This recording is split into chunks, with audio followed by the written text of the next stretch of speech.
Hello friends, welcome to my channel. Today I thought I'd share with you my entire process for painting birds.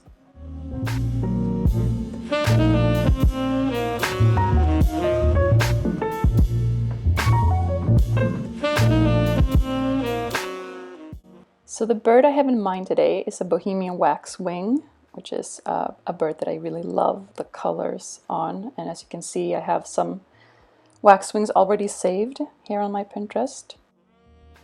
I really like this pose because you really want to capture those, the beak and the eye, because that's where most of the personality is. But I also like that you can see the back and the wingtips and all of the beautiful colors on the tail. So I like this pose, but I don't really like the colors. As you can see, it looks kind of pixely and a little too saturated, and also the wings and the tail almost looks blue, and they're not actually blue in real life, they're black. So I'm gonna save this one as just a pose reference, and then I'm gonna look for a separate color reference.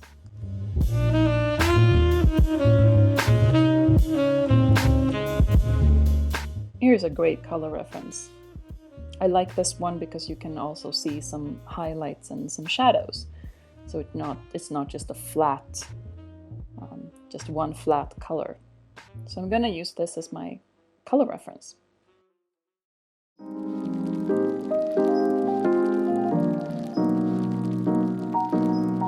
Okay, so let's sketch this bird.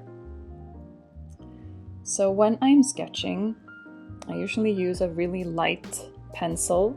In this case, I think it's an HB. But sometimes I use a 3H or even 6H to make it really, really, really light, because I don't want lots of graphite smudge when I'm painting on top of it. And I also want to keep it really barely visible. When I'm sketching, I start by looking at the sort of the bigger shapes of the bird. I don't like to draw like sort of a stick figure as a base, because I find I'm a little too impatient for that. So I usually just start wherever I feel like, and then I try to find the geometrical shapes, and I also look at the negative space. So in this case, underneath the beak and like down towards the wing, there's a shape to the background. So I look at those to get correct proportions. And I try to keep my lines really straight, because it helps me to not get too caught up in what I'm drawing. It's really something that's easily done when you're drawing. You just get caught up in all of the lines, and you lose track of the scales and the proportions. So I use really lightweight straight lines, and I try to do the bare minimum.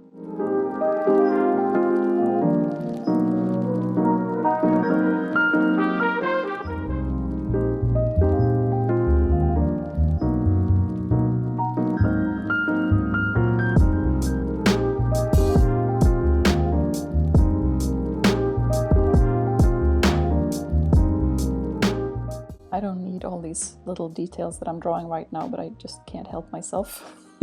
Sometimes I forget that I'm doing just a sketch, and I think I'm doing a drawing, and I start shading and putting in details that I have to erase. But yeah, what can you do?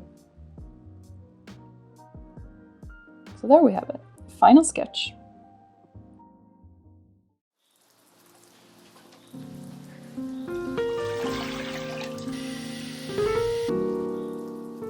So this is something that I don't often do, very rarely do actually, but it's really helpful, and I thought I'd do it in this case because I did pick a separate color reference apart from my photo that I'm going to be looking at while I'm painting. So I want to make sure that I actually use the right colors.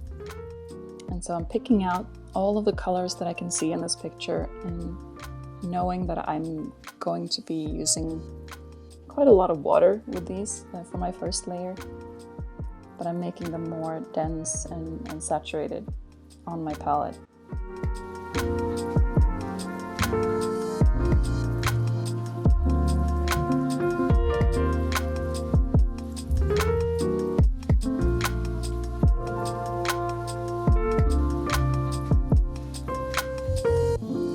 I'm using porcelain palettes because, as you can see, the colors, you can essentially get a feel for how they will look on the paper.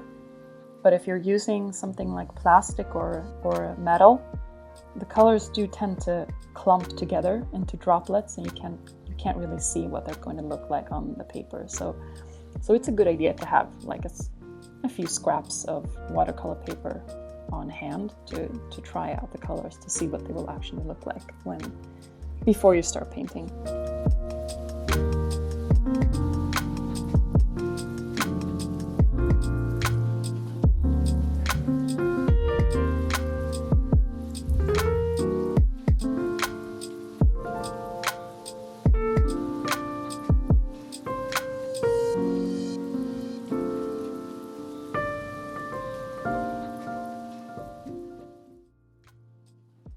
Right, so with my first layer, it varies where I like to start. In this case, I started with these little yellow details because I know I want them to dry before I can go in with the black there.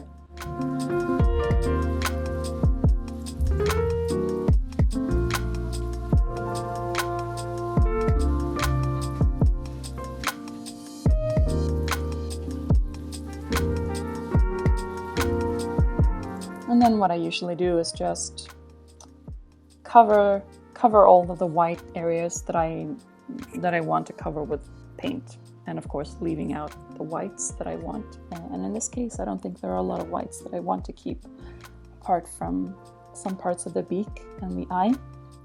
But in this case, I'm looking at what's sort of the brightest tone that I can see, and I cover the entire bird in that tone, knowing that I'm going to go in and darken the midtones and the shadows later.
now that the color has dried, I can usually get away with erasing a lot of the lines if there's not too much color on top of it, because I don't like my lines showing through. I mean, that's a personal preference.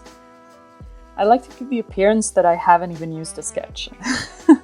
Like, that's the skill I'm trying to learn in the future, to just be able to paint birds with no sketch at all, to be that confident.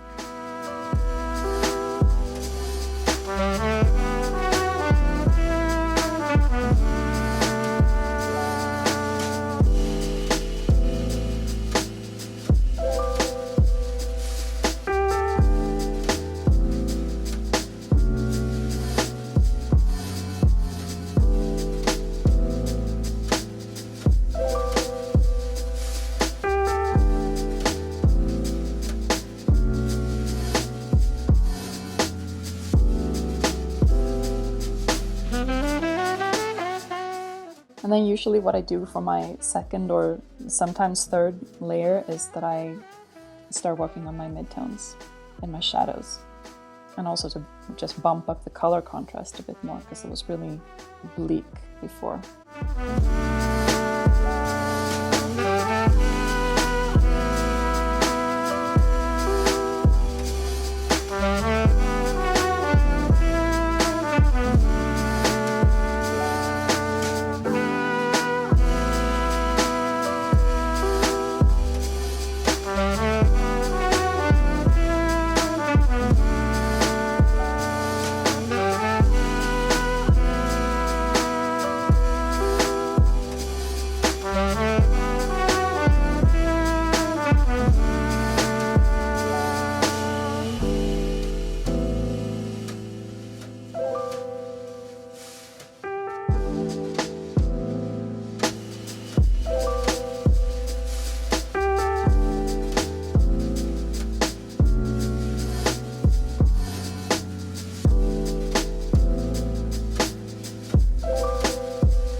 And now for the final touch.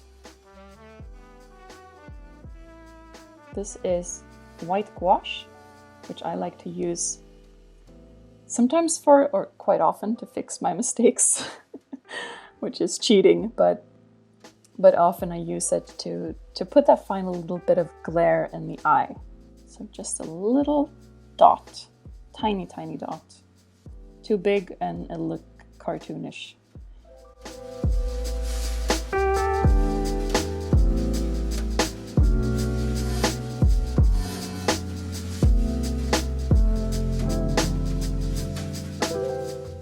Thank you so much for watching, and I'll see you guys in the next video.